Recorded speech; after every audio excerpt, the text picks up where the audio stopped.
믿음의 조상이라고 불리우는 아브라함의 이야기입니다. 우리가 흔히 아브라함 하면 믿음의 조상이라고 부르죠. 믿음의 조상은 믿음의 창시자라는 뜻을 가지고 있습니다. 믿음의 삶을 시작한 사람이라고 볼 수 있겠죠. 근데 아브라함은 원래 이방인이었습니다. 갈대아 땅, 지도로 보시면 지금의 이라크 지역에서 이제 팔레스타인, 지금의 이스라엘로 이민 온, 그러니까 우리와 같은 이민자입니다. 이방인이었고 이민자였는데 그가 하나님의 말씀을 따라갔고 또 하나님의 축복을 받아서 이 이민 온 이 땅에서 거부가 되었어요. 그 땅에서 부귀영화를 누렸습니다. 저는 우리도 이민자로서 미국까지 이민 왔는데 아브라함이 우리의 좋은 롤모델이 아닌가 싶습니다. 우리도 이 땅에서 정말 하나님이 주신 축복받아서 이 땅에서 부귀영화 장수를 누릴 수 있기를 축원해 드립니다. 저는 오늘 이 아브라함을 통해서 그렇다면 그가 어떻게 복을 받게 되었는지, 복받은 비결에 대해서 한번 살펴보려고 합니다.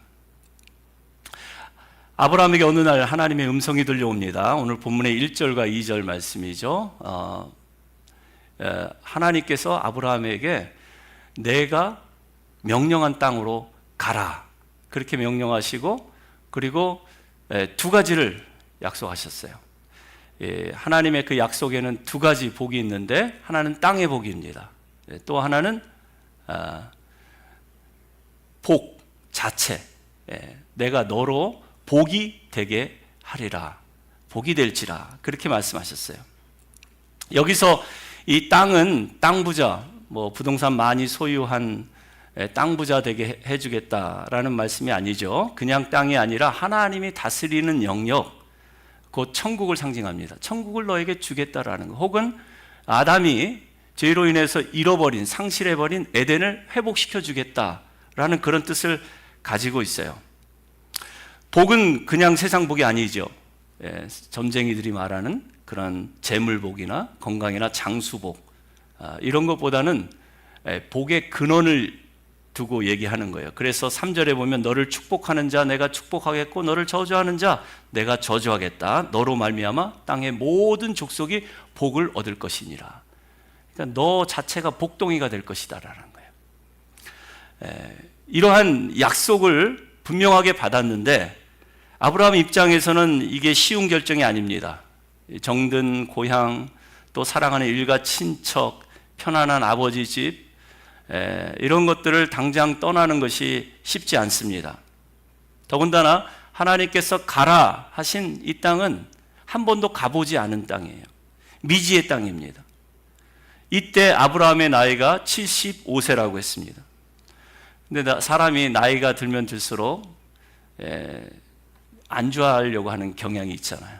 현실에 안주하려고 하는 그런 경향이 있습니다. 변화를 원치 않아요. 75세면 인생을 정리할 나이입니다.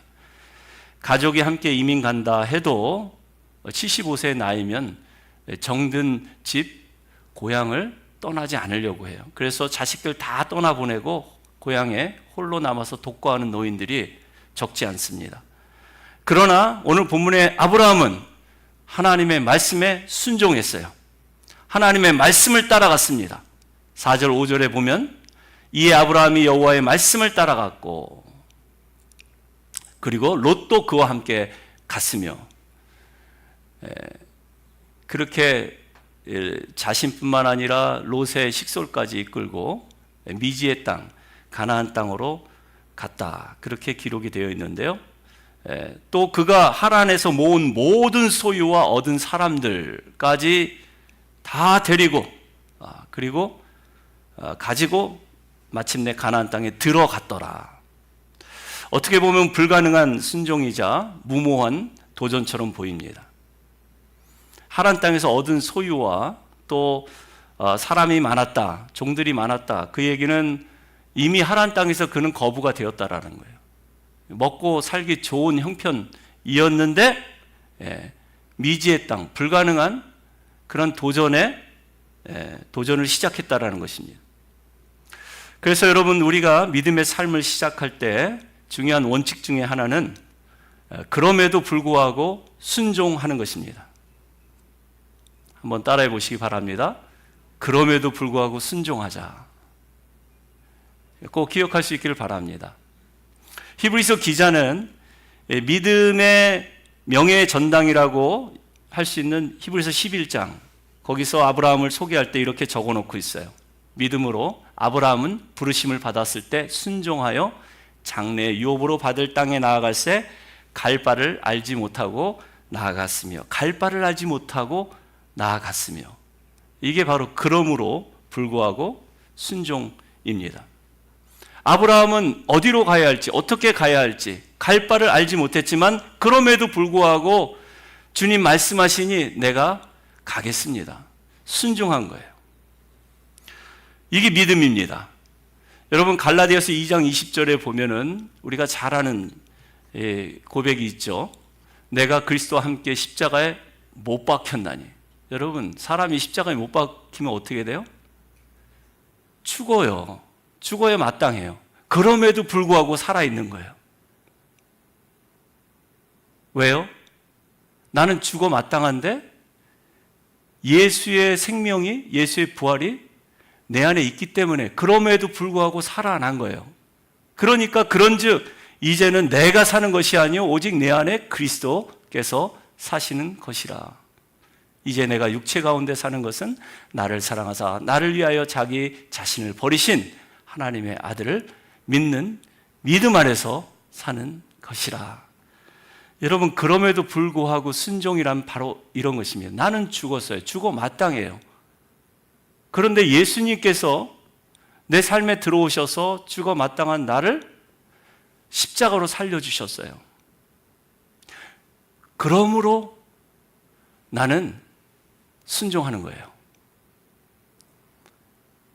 사사시대 때 사무엘 선지자는 이스라엘이 왕을 구하는 일이 악한 일임을 분명하게 이스라엘 백성들에게 알려줬어요. 여러분, 우리가 그럼에도 불구하고 순종해야 되는데도 불구하고 많은 사람들이 그럼에도 불구하고 하나님 말씀이 분명하게 들려오는데도 불구하고 불순종하는 사람들이 더 많아요. 바로 이스라엘 백성들처럼. 사무엘상 8장 19절에 뭐라고 기록이 되어 있습니까? 백성이 사무엘의 말 듣기를 거절하여 이르되. 분명하게 선지자 사무엘을 통해서 왕을 세우는 것이 하나님의 뜻이 아님을 알면서도 불구하고 그들은 끝까지 우리에게 왕이 필요하다, 왕을 세워달라고 하나님의 말씀에 정면으로 거절하는 그런 모습을 우리에게 보여주고 있습니다. 결국 이스라엘이 어떻게 됩니까? 자신들이 원하는 왕, 세상적인 왕들을 세우니까 열왕기 상하를 보면 그 왕들 때문에 멸망당하잖아요. 이스라엘의 유일한 왕은, 그들을 다스리시고 통치하시는 분은 오직 여호와 하나님 한 분밖에 없다라는 사실을 그들은 잘 알면서도 불구하고 불순종했기 때문에 망한 것입니다. 그래서 여러분, 우리가 믿음 생활을 할 때 기억해야 할 것은, 어쩌면 우리 믿음 생활은 그럼에도 불구하고의 연속인 것 같습니다. 여러분, 6일 동안 일하느라 몸도 마음도 다 지치고 피곤한 상태인데 그럼에도 불구하고 오늘 주일날 교회 나온 이유가 무엇입니까? 교회에 와서 잠시라도 쉬지 않고 봉사하시고 또 기도에 힘쓰시는 이유가 무엇입니까? 궁금해서 여쭤보는 거예요. 주님 말씀하시니까. 주님께서 내게 분명하게 안식일을 거룩하게 구별해 지키라고 말씀하시니까, 쉬지 말고 기도하라고, 시험에 들지 않도록 깨어 기도하라고 말씀하시니까 피곤해도 예배 자리에 나오는 거예요. 믿습니까? 그럼에도 불구하고의 순종, 이것이 우리에게 필요하다라는 것입니다. 사랑하는 여러분, 여러분의 형편이 어떠하든지 여러분의 상황이 어떠하든지 그럼에도 불구하고 순종할 수 있기를 바랍니다. 아프다고 힘들다고 주님께서 맡겨주신 일 내려놓지 마시기 바랍니다. 바쁘다고 피곤하다고 하나님께서 맡겨주신 기도의 사역, 또 여러분들이 맡아서 열심히 하고 계시는 사역, 직분 소홀히 여기지 마시기 바랍니다. 하나님께서 약속하신 것은 하나님께서 지키세요. 분명한 하나님의 음성이 여러분들에게 들려왔다면 순종하시면 하나님의 때 하나님께서 일하십니다. 그럼에도 불구하고 순종하는 것, 이것이 복의 비결이라는 것입니다. 여러분, 인간적인 생각이 앞서면 하나님의 생각은 뒷전으로 물러납니다. 여러분의 계획이 앞서면 하나님의 계획도 수포로 돌아가요. 내 경험, 내 생각, 내 느낌이 맞을 때도 있지만 항상 맞는 것은 아닙니다. 여러분, 내 생각, 내 계획, 내 느낌으로 교회 일을 추진하거나 세상 사업을 시작한다면 그 일과 그 사업은 누구 거예요? 자기 거예요. 이건 내 일이고 이건 내 사업이에요. 그런데 어떻습니까? 내가 하나님의 뜻대로 순종해서 기도하는 가운데 하나님의 음성을 듣고 시작한 일이라면 이것은 내 일이 아니라 하나님의 일이기 때문에 하나님께서 반드시 이루시고 반드시 열매를 보게 하실 줄로 믿습니다. 그래서 여러분, 하나님께서 일하시게 하시려면 내 생각, 내 계획, 내 느낌 다 내려놓을 수 있어야 돼요. 다 내려놓고 오직 하나님의 말씀에만 순종할 수 있어야 될 줄로 믿습니다. 우리의 감정과 느낌, 기분은 신뢰할 게 못 됩니다. 하나님의 말씀을 신뢰하시기를 바랍니다. 성령의 음성에 귀를 기울이시기를 바랍니다. 그 사람에게 내가 어떻게 용서를 구해야 할지 모르지만 주님 말씀하시면 자존심이 상해도 그럼에도 불구하고 미안합니다, 잘못했어요 라고 고백할 수 있는 사람, 그럼에도 불구하고 순종하는 사람이죠. 그 사람을 용서할 마음이 하나도 없지만 성령께서 지금 내 안에서 책망하시고 자꾸 용서해라, 받아줘라 그렇게 말씀하시면 그럼에도 불구하고 괜찮아, 그럴 수도 있지 뭐 라고 얘기해 줄 수 있는 사람, 분명히 하나님의 음성에 순종하는 사람인 줄 믿습니다. 이렇게 할 수 있어야지 우리의 믿음의 삶, 축복의 삶이 시작되는 거예요. 그래야지 하나님께서 약속하신 약속의 땅이 보이는 거예요. 하나님께서 약속하신 복의 근원 되게 하심을 믿으시기 바랍니다. 아브라함처럼 믿음의 창시자가 되어서 하나님께서 여러분의 가정 든든히 세워가게 하시고 이 교회 건강하게 세워가시게 하실 줄 믿습니다. 두 번째 복이 되는 비결은 그럼에도 불구하고 예배입니다. 자, 지금 아브라함의 그 행적을 좀 보시기 바랍니다.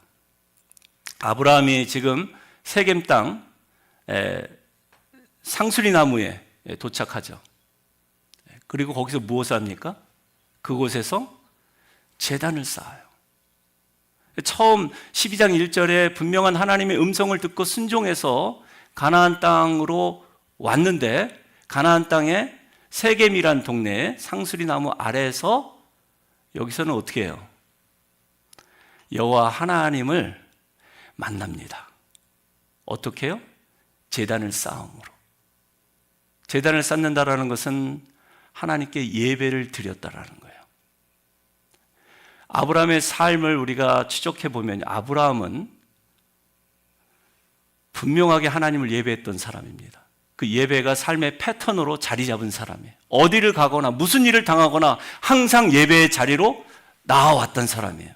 그래서 8절 이하 9절까지 보면은 거기서 베델 동쪽 산으로 옮겨 장막을 치니 서쪽은 베델이요 동쪽은 아이라. 그가 그곳에서 여호와께 제단을 쌓고 여호와 이름을 부르더니 점점 남방으로 옮겨갔더라. 아브라함이 남방으로 옮겨갈 때마다 제단을 쌓고 여호와 이름을 부르더니.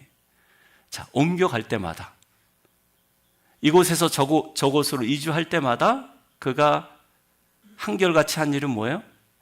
제단을 쌓은 거예요. 심지어 창세기 13장에 보면 가나안 땅에 기근이 들어서 아브라함의 식솔들이 그 기근을 피해서 어디로 가냐면 애굽 땅으로 갑니다. 애굽 땅에 가서 자기 아내인 사레를 누이라 속여서 이 바로 왕에게 아내를 빼앗길 뻔했어요. 이런 황당한 정말 어이없는 실수와 허점 투성이인 이 아브라함에게 하나님께서 나타나시고 또 역사하셔서 그래서 그 위기를 넘기게 하셨습니다. 그러니까 하나님께서 개입하지 않으시면은 사례는 이혼 도장을 꼭 찍었을 거예요. 전적인 하나님의 은혜입니다. 그런데 그가 뭐라고 그 다음 그의 행적을 보면 창세기 13장 3절에 다시 한번 보시면 뭐라고 기록되어 있습니까? 그가 네게부에서 길을 떠나 베델에 이르러 베델과 아이 사이 곧 전에 장막 쳤던 곳에 이르니 그가 처음으로 제단을 쌓은 거죠. 실패한 현장에서도 그는 다시 제단을 쌓았다라는 거예요. 그가 거기서도 여호와의 이름을 불렀더라. 하나님께 찬양드리고 또 예물을 하나님께 올려드렸다. 그렇게 성경은 기록하고 있는 것입니다. 여러분, 아브라함은 예배가 습관이 된 사람이에요. 무슨 일이 있어도 어떤 일을 당해도 그는 꼭 예배 자리에 나왔습니다. 예배의 본질은 무엇입니까? 하나님을 만나는 거예요. 하나님을 만나서 전에 내가 들은 말씀, 그 약속의 말씀을 컨펌 받는 자리가 예배의 자리입니다. 그러므로 여러분, 예배에 목숨을 걸기를 축원하여 드립니다. 예배 자리에서 하나님을 깊이 만날 수 있기를 바랍니다. 교회까지 왔는데 성전의 마당만 밟고 돌아가는 것이 아니라 성소를 지나서 거룩한 지성소까지 들어가서 하나님을 직접 만나고 하나님의 음성을 듣고 돌아갈 수 있기를 축원해 드립니다. 여러분, 인생에 어떠한 낭패를 당하든 실패하든 내 영혼이 지금 침체해 있다 하든 중요한 건 예배의 자리를 다시 찾아가는 것입니다. 내 모습 이대로 주님 앞에 서는 것이에요. 우리가 이렇게 하나님께 예배드리는 일이 습관화되고 삶의 패턴으로 자리 잡으면 하나님의 약속은 늘 유효합니다. 아브라함처럼 어떠한 상황과 위기에 있다 할지라도 하나님께서 눈동자같이 지켜주십니다. 마지막 세 번째로 보게 되는 비결, 그것은 그럼에도 불구하고 헌신하는 거예요. 여러분, 여기서 질문 하나 드리겠습니다. 여러분들이 하나님께 헌신했기 때문에 하나님이 여러분의 가정을 지켜주시고 여러분의 자녀를 지켜주시는 것입니까? 여러분들이 교회에 헌신했기 때문에 하나님께서 우리 교회를 지켜주시는 것입니까? 제가 이 질문을 드리는 이유는 이 질문이 우리의 믿음의 근간에 아주 중요한 질문이기 때문에 그렇습니다. 두 번째로 읽은 히브리서 12장 2절 말씀 보시면 히브리서 기자는 믿음의 주요 온전케 하시는 이인 예수를 바라보자. Fixing our eyes on Jesus, the pioneer and perfecter of faith 이라고 기록이 되어 있죠. 그러니까 믿음의 경주에서 완주하려면, 승리하려면 우리의 시선을 예수께 집중해야 한다. 그렇게 히브리서 기자가 우리에게 권면하고 있는 것입니다. 그런데 그 예수가 누구냐라는 것이죠. 예수를 수식하고 있는 단어가 뭡니까? 믿음의 주, 온전하게 하시는 이인 예수를 바라보자. 그렇게 기록하고 있지 않습니까? 이 믿음의 주라는 말은 The Pioneer, 영어로 보면 선구자라는 뜻을 가지고 있지만 헬라어 원어 성경을 보면 믿음은 피스티스, 주는 아르케고스, 아르케고스라는 이 말이 시작하는 사람 혹은 끌고 가는 사람이라는 뜻을 가지고 있어요.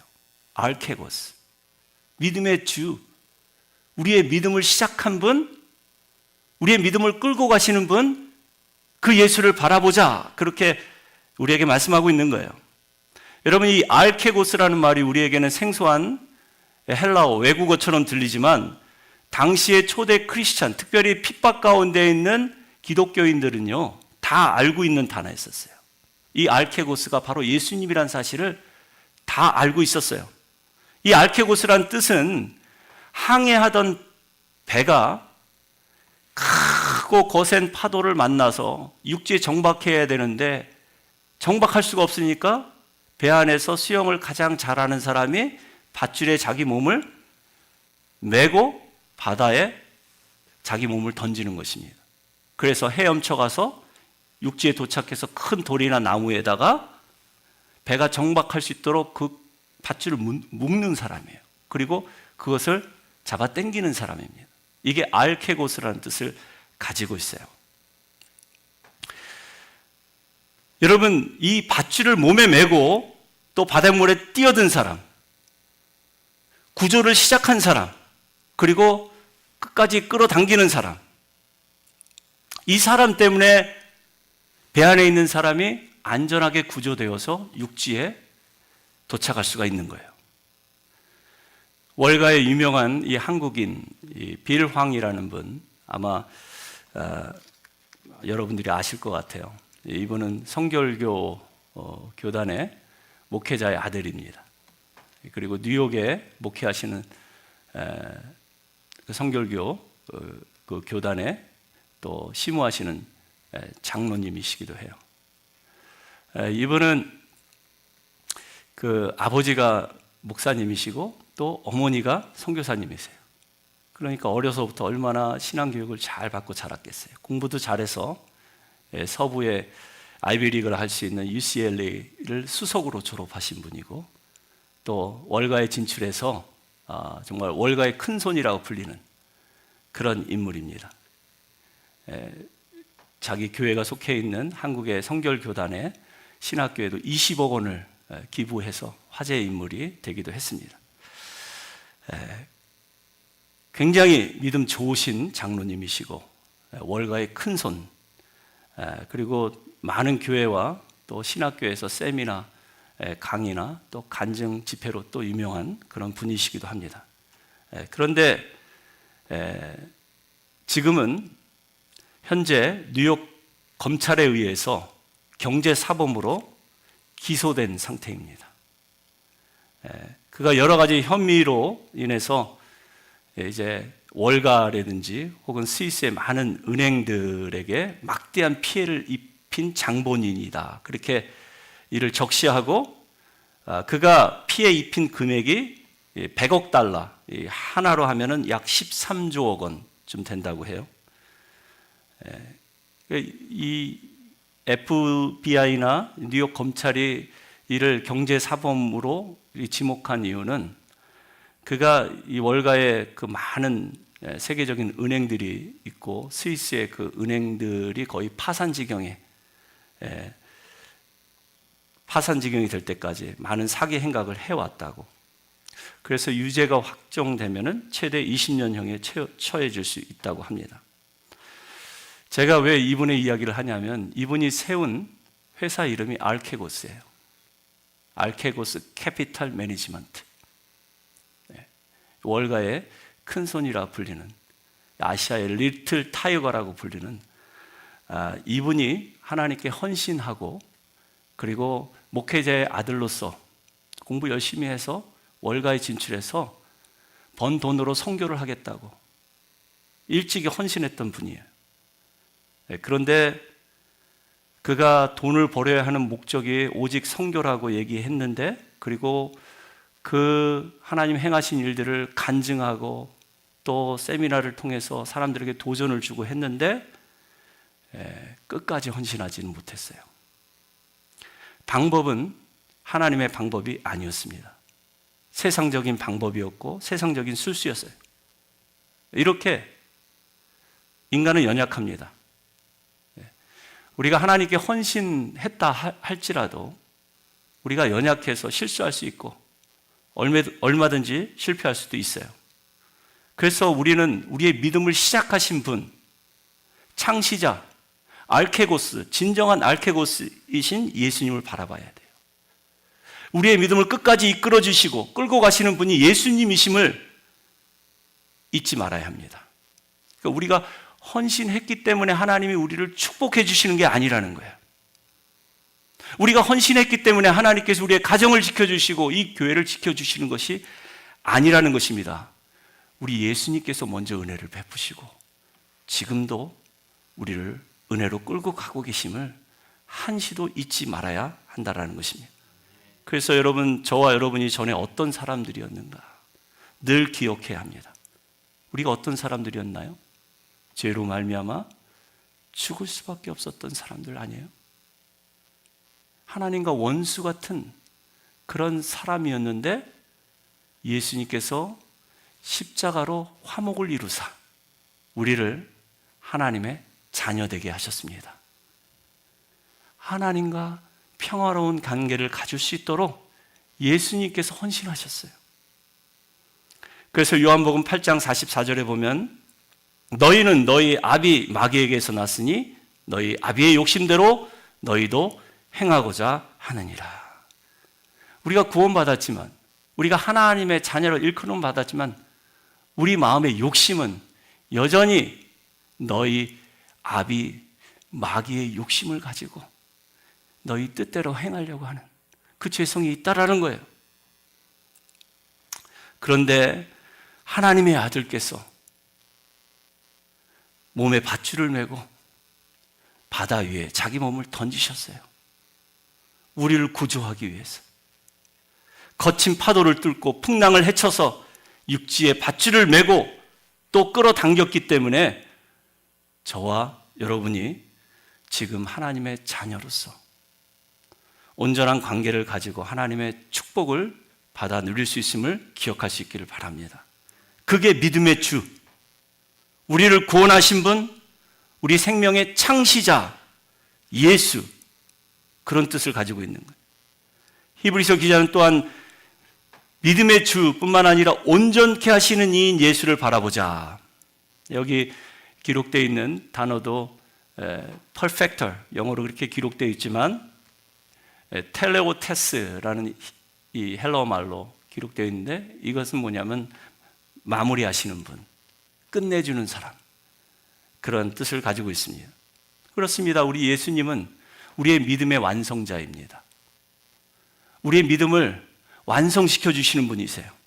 그래서 예수님께서 십자가상에서도 이런 말씀을 하시죠. 예수께서 신포도주를 받으신 후에 이르시되 다 이루었다. 테텔레스타이, 다 이루었다, 완성했다, 그렇게 선언하고 있는 것입니다. 사도 바울도 빌립보서 3장 12절에 보니까 내가 이미 얻었다 함도 아니요 온전히 이루었다 함도 아니라, 나는 아직 이룬 사람이 아니라고 그렇게 고백하고 있는 거예요. 오직 내가 그리스도 예수께 잡힌 바 된 그것을 잡으려고 달려가노라. 지금 자기의 상황이 어떻대요? 우리가 보기엔 다 이룬 사람처럼 보여요. 복음을 땅끝까지 증거했고 이방인의 사도로서 훌륭히 그 선교 사역을 잘 감당하신 분이에요. 그런데 나는 아직 이루지 못했다. 오직 이미 이루신 그분 손을 잡기 위해서 내가 달려가고 있다. 그렇게 고백하고 있는 것입니다. 여러분, 우리가 헌신하니까 하나님께서 우리에게 복 주시고 은혜 주시는 것이 아니라는 얘기입니다. 우리가 주님을 사랑하니까 주님이 우리를 사랑하는 것이 아닙니다. 우리 안엔 그럴 만한 사랑의 여분이 없어요. 내가 낳은 자식도 제대로 사랑하지 못하는데, 그래서 치우친 사랑, 왜곡된 사랑, 이기적인 사랑으로 오히려 자식 마음에 상처를 주고 아픔을 주는데 우리가 누구를 사랑할 수 있겠어요? 그 사랑은 주님이 먼저 시작하신 사랑입니다. 주님께서 우리를 한결같이 사랑하시니까 그 사랑에 감동된 우리가 하나님의 사랑을 조금이나마 실천하려고 애쓰는 거 아니겠어요? 요한일서 4장 19절, 우리가 사랑하면 그가 먼저 우리를 사랑하셨습니다. 주님이 먼저 헌신하신 거예요. 주님이 먼저 이 땅에 육신을 입고 뛰어드신 거예요. 그래서 죄로 인해서 죽어 마땅한 우리를 살리시고 우리를 하나님 앞으로 끌고 가심을 기억하시기를 바랍니다. 그 사랑에 감동된 사람들이, 그 은혜에 감동된 사람들이 헌신하는 거예요. 그래서 아브라함은 그 하나님 사랑에 감동해서 헌신합니다. 창세기 22장 자기의 사랑하는 독자, 외아들 이삭을 바치잖아요. 사랑은 또 다른 사랑을 낳고 헌신은 또 다른 헌신을 낳습니다. 순종은 또 다른 순종을 낳습니다. 그러니까 중요한 것은 알케고스, 시작한 사람이 중요하고 텔레오스, 마치는 사람이 중요해요. 그분이 바로 우리의 믿음의 창시자이자 완성자이신 예수 그리스도입니다. 부모가 자녀를 주님 사랑으로 키우지 않으면 왜곡된 사랑을 낳습니다. 성도가 주님이 보여주신 헌신으로 봉사하지 않으면 마찬가지 치우친 봉사를 하게 됩니다. 우리가 주님이 시작하신 헌신으로 헌신해서 전도하고 구제하고 선교하지 않으면 그것도 이기적인 헌신, 세상적인 헌신이 될 수 있습니다. 그러니까 내 생각으로, 내 기분으로, 내 감정으로, 내 계획으로, 내 경험으로 하는 모든 것들은 다 자기 중심이 될 수밖에 없다라는 거예요. 왜 우리 자녀 중에 의사, 변호사, 박사, 시의원, 상원, 하원 의원, 월가의 증권가, 빌황 이분처럼 한 분야의 최고 전문가가 나와야 합니까? 바로 믿음의 죄에 온전케 하신 예수를 바라보는 그 한 사람이 그 사회를 변화시키고 그 사회에서 선한 영향력을 행사할 수 있기 때문에 그래요. 올바른 예배가 필요합니다. 올바른 순종이 필요합니다. 그리고 올바른 헌신이 우리에게 필요합니다. 예수님께서 우리에게 보여주신 헌신은 어떤 헌신입니까? 히브리서 12장 2절 오늘 본문의 마지막 말씀을 보면 그 앞에 있는 기쁨을 위하여 십자가를 참으사 부끄러움을 개의치 아니하시더니 하나님 보좌 우편에 앉으셨느니라. 그럼에도 불구하고 헌신이에요. 그 앞에 있는 기쁨을 위해서 십자가를 부끄러워하지 않으셨대요. 십자가를 참으셨대요. 그리고 결국 어떻게 됩니까? 하나님께서 그를 보좌 우편에 두셨어요. 이 믿음의 죄에 온전케 하시는 이 세상에 이란 바다 위에 뛰어드신 이 그분이 우리에게 손짓합니다. 너희도 오라. 베드로에게 손짓하면서 내게 오라 말씀하시지 않아요? 그 풍랑이 있는 바다 위에서. 그래서 베드로는 주여 만일 주시거든 나로 명하사 나도 바다 위를 걷게 하소서. 바다 속에 빠져야 되는 것이 정상인데 세상이란 바다 속에 빠져서 죽는 것이 정상인데 그는 주님의 음성을 듣기를 원했어요.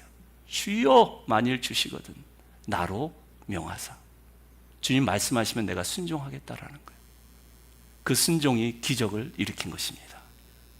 바다에 빠지지 않고 바다 위를 걸을 수 있는 그런 하나님의 사람으로 하나님께서 베드로의 인생을 축복하시고 또 귀하게 사용하심을 기억할 수 있기를 바랍니다. 여러분, 우리가 이 땅에 살면서 천국을 누리고 복 많이 받는 사람이 아니라 복동이가 되기 위해서 우리의 시선이 어디로 향하고 있는가가 중요합니다. 믿음의 주요 온전케 하신 이이신 예수님을 바라볼 수 있기를 바랍니다. 그럼에도 불구하고 그분의 말씀에 순종할 수 있기를 바랍니다. 그럼에도 불구하고 예배에 집중할 수 있기를 바라고 그럼에도 불구하고 헌신할 수 있기를 바랍니다. 그러면 우리 가운데 성령께서 기뻐하시고 활발하게 역사하시고 운행하실 것입니다. 우리의 힘과 우리의 능력이 아닌 오직 성령의 능력으로, 오직 성령의 권능으로 우리가 이 땅에서 하나님 나라를 크게 확장시키고 믿음의 삶을 살아가게 될 줄로 믿습니다. 그런 저와 여러분 우리 모두가 되시기를 주님의 이름으로 축원하여 드립니다.